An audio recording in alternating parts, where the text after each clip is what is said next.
I've been stewing on an idea for a while. If you know anything about me, you know the two anime that I like talking about more than anything are Hunter x Hunter and Naruto. One, because I believe those are the two most content-rich universes that I know a lot about, and two, because they just so happen to be my two favorite anime of all time. And for the longest time, I've been trying to figure out how exactly I can talk about both of them in the same video. Can't do versus battles. The Hunter x Hunter universe and the Naruto universe are drastically different apart in terms of power scaling. They're not made by the same person, so there's no overlapping theories. And one of their stories is already over, so I can't sit here and theorize about a possible crossover event or something. And so it felt as though this dream of mine to talk about Naruto and Hunter x Hunter in the same video had died. Until I remembered something, and that something was the Hiso aura-based personality analysis. Now, a lot of you are probably asking, Nick, what on God's green earth is the Hiso aura-based personality analysis? Is it some kind of slightly less accurate Briggs-Meyer personality test? Well,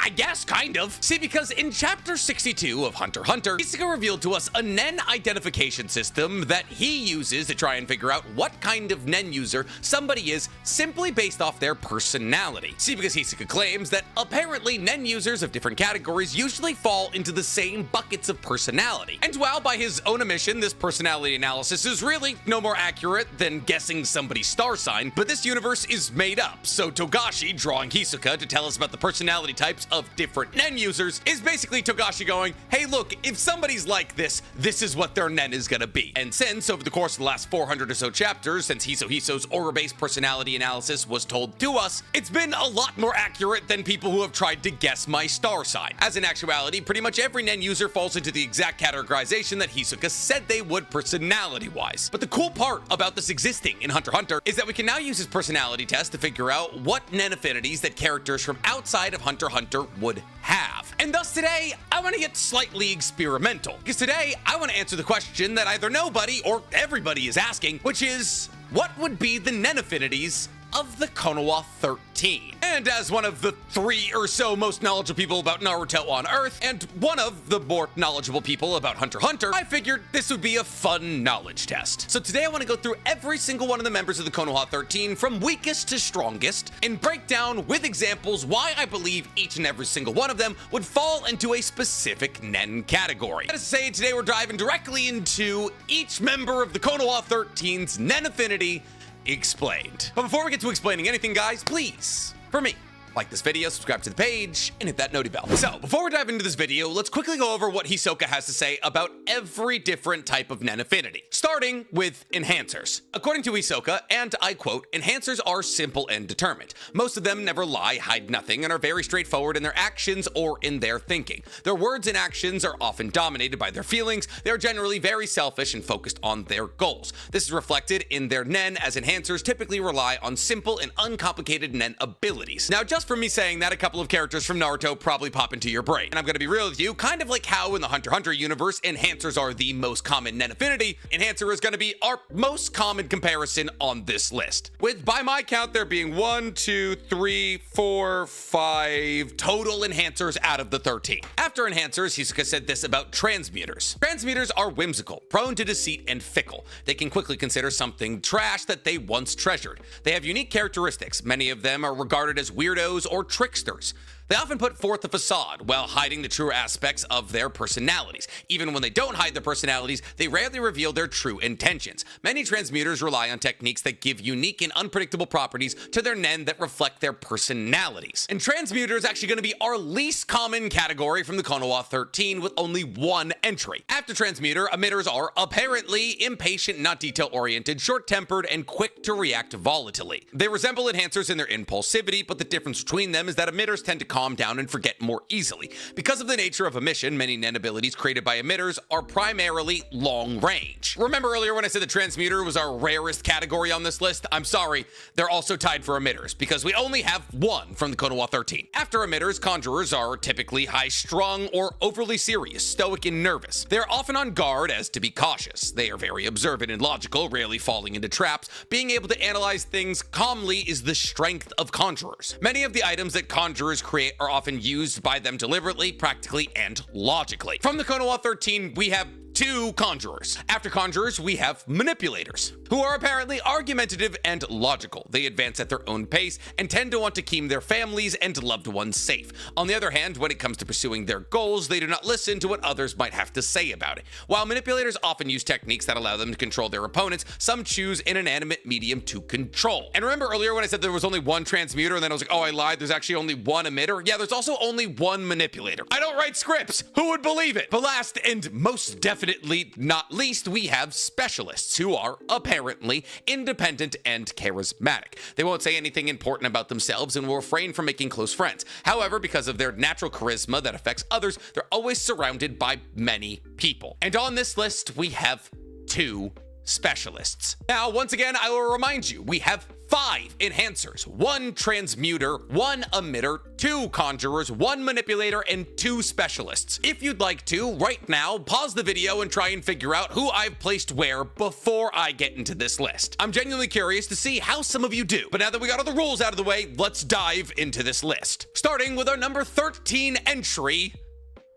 Neji. Nick, I thought you said you were going from weakest to strongest. He's dead. He's bones. What do you want from me? Even TenTen can hit bones with a kunai. In fact, not dodging projectiles is what got him there in the first place. However, Neji being dead ironically kind of clashes with what I identify his Nen affinity as, which would be specialist. Now, while there is absolutely an argument to be made here that because Neji is a taijutsu user, he should be an enhancer, but I'd like to remind all of you here that we're not talking about the abilities of these characters, but rather their personalities. And Neji is not brash, simple, and determined. While he is absolutely determined, a big part about enhancers is that they hide nothing. You guys remember that part in Neji and Naruto's battle where he revealed his curse mark that was given to him by the main branch family? That's hiding something. However, specialists are independent and charismatic. And Neji is absolutely both of those things. Even though Neji was placed on a team that he really wanted nothing to do with Rock Lee and TenTen, he was a leader on that team, a leader that both Rock Lee and TenTen looked up to. And while he never sought out friends, Neji was often surrounded by people, especially after his character development arc in the Chunin exams, as not only was he thought to be a suitable next head for the Hyuga clan as a side branch family member, but also Hinata loved him like a brother, even though he was particularly cruel to her when they were children. And all of this kind of just fell into Neji's lap because Neji never tried to make any close friends. And more importantly than anything, Neji very rarely talked about himself. He talked about his father, he talked about the clans, but it's really only in the circumstance where Neji and Naruto are having a conversation about fate that Neji ever talks about himself in any capacity whatsoever. And so for those reasons, I believe it's relatively clear that Neji would be a specialist. However, the only thing he is currently specializing in is taking a dirt nap. After Neji, we have Neji's teammate, TenTen at the 12 spot. Now, TenTen's kind of a hard one, mostly because if I asked you what TenTen's personality was, what would you say? Honestly. Chill? Like, she was able to deal with the nonsense of Might Guy and Rock Lee for a number of years, so she deserves some patience points. But is she methodical? Is she tactical? Does she never lie? Is she straightforward? Is she driven by her emotions? Is she whimsical or prone to deceit? Impatient or not detail-oriented? No, none of those things feel right. And so genuinely, the only descriptor that makes any sense for me, for TenTen, is that she's a conjurer. Typically high-strung or overly serious, stoic or nervous, on guard to be cautious, observant, and logical, with the ability to calmly analyze things. Now, is that a perfect descriptor of TenTen? No, because I'll be honest with you, if TenTen was in the Hunter x Hunter universe, she probably wouldn't be a Nen user at all. But considering the fact that TenTen was pretty nervous about the idea of Rock Lee and Neji butting heads all the time, stoic in the moments where Might Guy and Rock Lee were absolutely insane people to be around, and the only trap that she ever fell into was Tamari's slightly uplifted fan, I have to say if any of these categorizations align with TenTen, it's conjurer. On top of that, if she was a conjurer, she'd be able to conjure her own weapons to throw at people. So to me, that makes the most sense. Now after TenTen, we got another real doozy on the list, because coming up at number 11, we got Ino. Now so far on this list, we've already knocked out one of our specialists, one of our conjurers, and with Ino, we're gonna knock out our one and only emitter. See, Ino is the picture of an emitter in Naruto. She is impatient with both Choji and Shikamaru, and while they don't necessarily deserve patience most of the time, whenever either of them get on her nerves, she is incredibly quick to react in a volatile way. Whether it be hunting down Shikamaru who's trying to duck his duty, or socking Choji for eating something that was meant for everybody, time and time again, Ino has proved herself to be short-tempered and volatile. However, the difference between emitters and enhancers, Hisoka told us, is that while both enhancers and emitters tend to blow up over the smallest things, emitters forget and forgive. In time and time again, Ino does both forget and forgive with Shikamaru and Choji, as even though the two of them can be complete screw-ups sometimes, she understands that the time that she spent with them and their team composition is vital to the continuance of all of their well-being. On top of this, Hisoka said with the final sentence in his Hiso personality analysis, because of the nature of emission, many nen-abilities created by emitters are primarily long-range. And as Ino is a Sentai-type ninja who's reliant on her mind-body switch technique, pretty much anything that Ino's gonna do usefully in ninja combat is gonna happen from a distance. And so it's almost as if the paragraph about emitters was written specifically for Ino. So how are you doing thus far? Did you predict those three? What do you think our number 10 entry on this list, Kiba, is gonna be? I'll tell you right now, this one's probably one of the more obvious ones on the list because Kiba is our first of 5 enhancers. Listen, there's a reason that there is more enhancers on this list than any other category. If you're loud, boisterous, idiotic, and rely on physical strength, then you're gonna be an enhancer. And a lot of the people in the Konoha 13 are loud, boisterous, idiotic, and rely on their strength. Kiba is both simple and determined. He wants to be the Hokage, same as Naruto. On top of this, he is very straightforward in his thinking and his actions. Kiba, over the course of 700 episodes of Naruto, never developed anything even remotely close to new jutsu. Kiba had Fang over Fang in part 1 of Naruto and was still using it in Shippuden. Now, sure, eventually Kiba figured out how to fuse with Akamaru to make a 2-headed wolf so his Fang over Fang could get bigger, and sure, in Boruto he's now got 2 dogs so he can make a 3-headed wolf and make an even bigger Fang over Fang. But if that isn't an example of using incredibly non-complicated nen techniques, tie all that into the fact that obviously Kiba, by using his man-beast clones and his Fang over Fang, is relying on his own physical strength to tear through his opponents. Not to mention that Kiba is incredibly selfish. Not only did he want to become the Hokage, but he later became an influencer, and I mean, find me people more selfish than them. But also Kiba is incredibly focused on his goal, and up until he gave up on being a Hokage because he never figured out how to put the 3rd Fang over the other 2 Fangs, he was incredibly focused on his goal. Now, after Kiba at the number 9 spot, we got another pretty obvious entry here, because coming up at number 9, we got Choji. And Choji is obviously a manipulator. He's argumentative, he's logical, he takes time to think about what he's gonna— I'm kidding, he's an enhancer. He's obviously an enhancer. His whole thing is eat and get big. That's some enhancer stuff right there. While Choji is revealed to have some layers of depth as a character when he talks about how he doesn't like when people call him fat, when it comes down to it, Choji is one of the simplest characters in all of Naruto. He is straightforward about what his desires are, which is usually eating. He never holds back any of his emotions, whether the pain, anguish, or hunger, and he's incredibly straightforward in his thinking and decision-making. When Choji realized that he wouldn't be able to defeat Jirobo in one-on-one combat without a little bit of help, he in seconds made the decision to eat the tri-colored pills, something that was supposed to kill him. And by consuming the tri-colored pills and unlocking his butterfly mode, he was able to achieve a level of strength and speed that Jirobo couldn't keep up with, and thus Choji was able to persevere in the biggest fight we ever saw from him. But this choice from Choji is no different from what Gon did by turning himself into an adult, in order to accomplish the goal at hand without a second thought. They were willing to give their life. Now, while Gon in this moment is more driven by revenge than Choji, who's driven by duty, the similarities remain. On top of this, since a quality of being an enhancer is being very selfish, Choji clearing out the barbecue every single time the Konoha 13 goes to celebrate is a pretty good indicator of his selfishness. And if there's anything simpler than making parts of you or the whole of you real big so you could hit harder in the Naruto universe as a technique, I'll wait and listen. But to me, so far as jutsu go, that's pretty much the simplest. But enough about all these enhancers and side characters no one cares about. What about our number 8 spot, Choji's final teammate, Shikamaru? Well, he's definitely not an enhancer. And while there is absolutely an argument to be made that Shikamaru is a conjurer, as he tends to be cautious, is observant and logical, while rarely falling into traps, with his key strength being his ability to analyze things, conjurers are typically high-strung, overly serious, stoic, or nervous.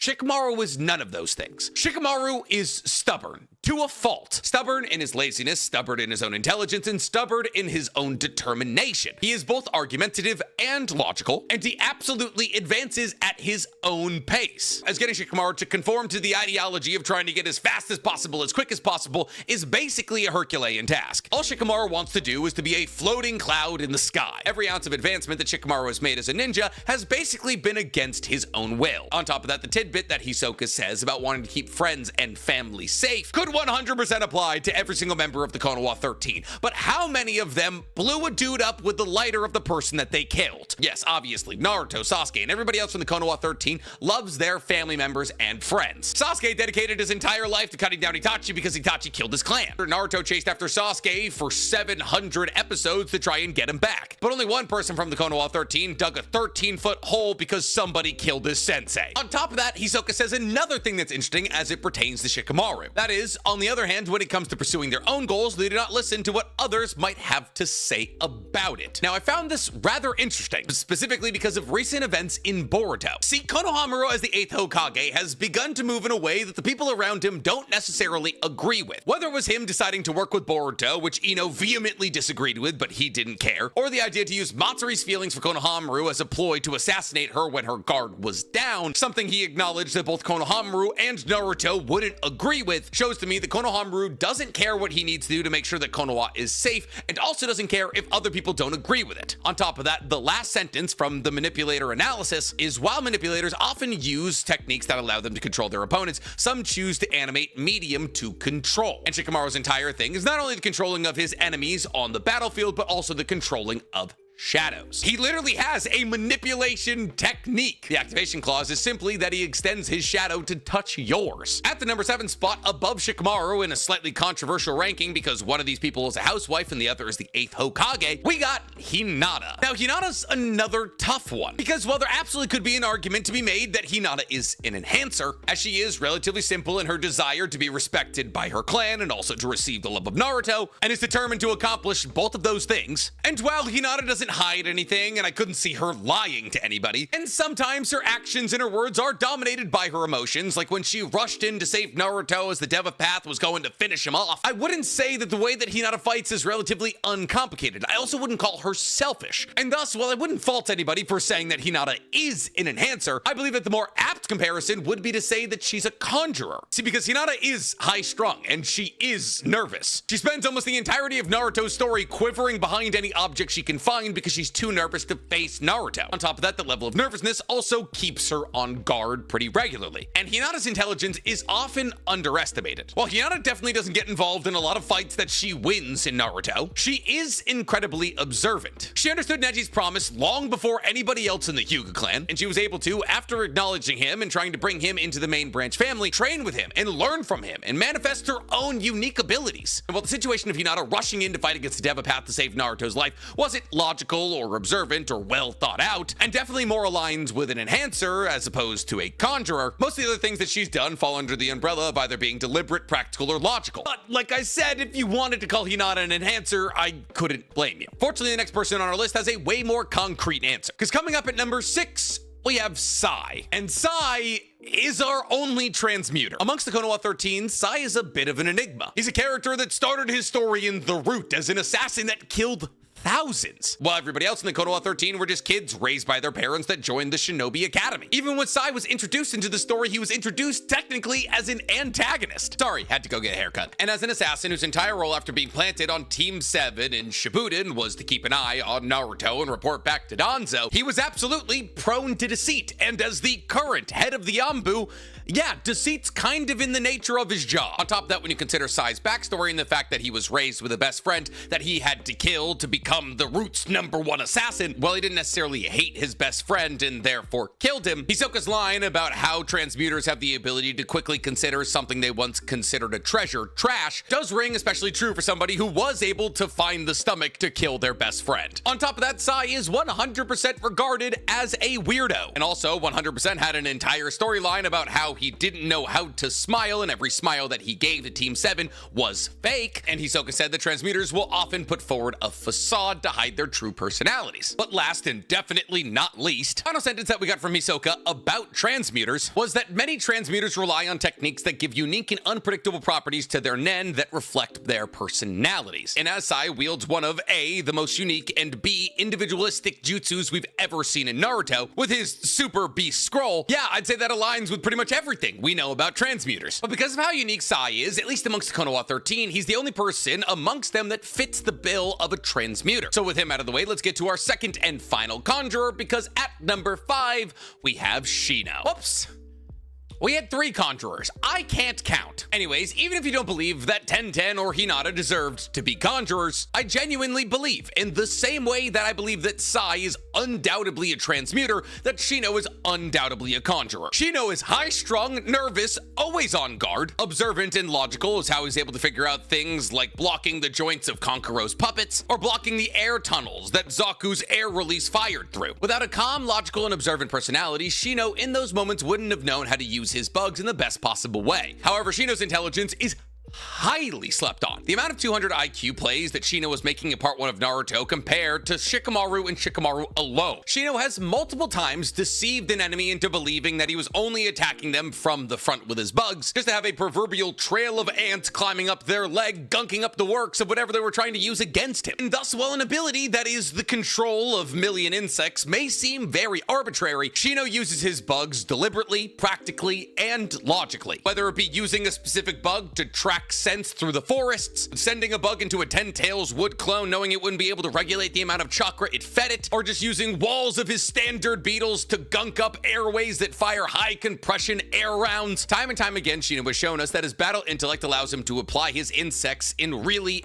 any sense. And if he was a conjurer, he could, like Shiapoof, conjure millions of bugs. I mean, Shiapoof conjured scales, but still. After Shino, at number 4, I have Rock Lee. And do I really need to explain this one? He's an enhancer.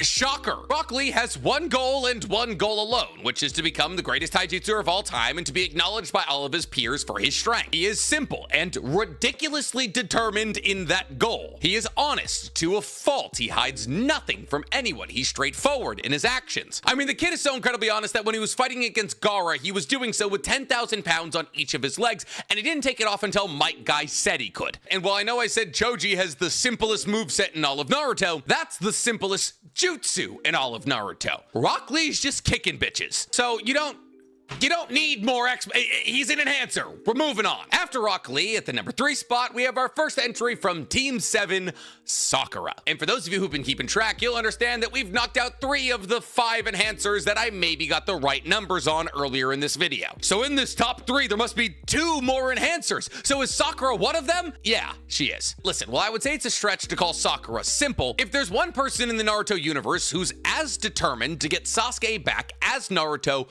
it's Sakura. Yes, Sakura wavers as Sasuke turns into a full-on terrorist hunting down the Kage. And there's absolutely a moment where Sakura legitimately considers killing Sasuke. However, objectively, Sakura had less reason to chase after Sasuke, and Sasuke also treated her worse than he treated Naruto, which is hard to believe, but it is true. And while Sakura has been caught in a couple of lies, like when she tried to swoon Naruto into no longer chasing after Sasuke by telling Naruto that she loved him, pretty much everything outside of that moment is very straightforward from Sakura. On top of that, it was told to us that emitters and enhancers are very similar. They're both impulsive, they're both quick to anger, and the true difference between an emitter and an enhancer is that an emitter forgives before an enhancer does. And thus I'd argue that Sakura eventually getting fed up with Sasuke to the point where she not only considered killing him, but also tried to sway Naruto away from chasing after him, speaks to an argumentative nature that isn't easily swayed. And while I wouldn't necessarily call Sakura selfish, as she is the greatest healer out of the Konoha 13 and is undoubtedly the greatest medical mind in Konoha right now, but the reason that Sakura accomplished all that is so that she could stand side by side with the likes of Naruto and Sasuke. Sakura never necessarily said that she wanted to help anybody. She just wanted to be strong enough to battle against Sasuke and Naruto, and Tsunade was her path to accomplish that. On top of all of that, the way that Sakura fights is incredibly straightforward. Well, yes, in the light novels, she's shown some genjutsu, some sealing abilities, and even some Byakugan-like chakra sensing abilities. At the end of the day, Sakura's barely any different from Rock Lee, except when she gets stabbed, it grows back. So if anything, it's actually more straightforward than Rock Lee's fighting style because she doesn't have to dodge. Now with Sakura out of the way, let's get to the rest of Team 7, starting with our number 2 pick, Sasuke. Now, some of you might be thinking, because manipulators are so dedicated to the idea of keeping their loved ones and their family safe, that maybe Sasuke is a manipulator. On top of that, it's established when it comes to pursuing their own goals, manipulators don't listen to other people. And when you consider the fact that an entire village of people told Sasuke, hey man, don't go with the snake person, and then Sasuke was like, but Snake Person can help me kill my brother, those would be two pretty damning pieces of evidence to prove that Sasuke is a manipulator. However, the last sentence of the manipulator analysis makes me believe that Sasuke is not a manipulator. See, because manipulators often use techniques that allow them to control other people, but sometimes they just control a medium. And Sasuke doesn't do either of those things. Sasuke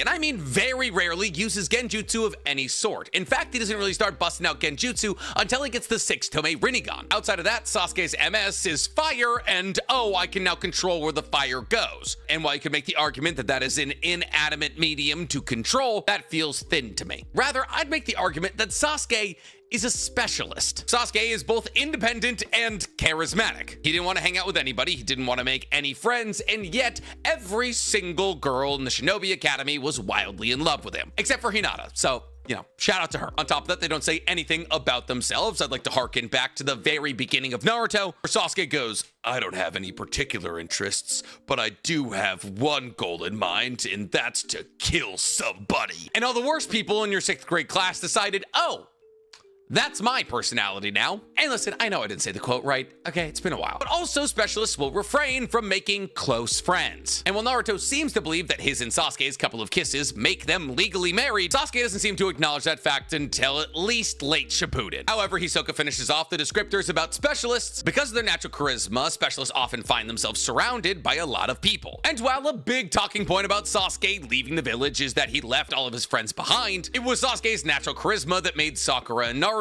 chase after him for years, and Sasuke eventually became the leader of Taka/Hebi. Hell, Sasuke even subjugated Orochimaru. Kind of. So to me, Sasuke is a specialist, but I couldn't blame you if you thought he was a manipulator. And last but definitely not least, at number 1, we have Naruto, who, like Rock Lee and like Sakura and like Choji and like Kiba, is an enhancer. Listen, he's the main character of a shonen anime. Every shonen MC is an enhancer. Gon's an enhancer. Ichigo's an enhancer, Luffy's an enhancer, Naruto's an enhancer, Asta, Yuji, Kafka, Thorfinn, Shinra, and the list goes on. They're all enhancers. They're all stupid, they're all straightforward, they're all determined in their goals. Their words and their actions are dominated by their feelings and not something silly like logic, because they have to do the right thing, even if it's non-logical, because sometimes the hard thing is better than the right thing. And none of them are complicated. None of their power systems are complicated. Name me a shonen MC with a complicated power system, and I'll show you the MC of a non-shonen anime. Yuji punches, Kafka punches, Naruto punches, but with a ball in his hand. Luffy punches, Ichigo punches with a sword, but sometimes he also punches with a sword from a distance. Shinra kicks, technically. Thorfinn used to punch with daggers in his hands, but now he lets people punch him because he doesn't want to punch back. And Gon, the MC of Hunter x Hunter and an enhancer, punches, but also sometimes it's paper. MCs are enhancers. They're all straightforward, lovable, emotionally driven characters that are not gonna stop until they get what they want. And Naruto is no different. And with that, that's the Nen specialties of the entirety of the Konoha 13. But I'm curious to hear from you guys. Do you agree with my list? Do you believe that some people deserve different Nen affinities? And also, what do you think mine is? Let me know in the comments below. And while you guys are down there, please, for me, like this video, subscribe to the page, and hit that noti bell. Did Nick make an entire 35-minute video explaining the intricacies of different Nen-based personalities so that his fan base could tell him, finally, once and for all, accurately, what his Nen affinity would be if he was in the Hunter x Hunter universe? No. Don't be silly.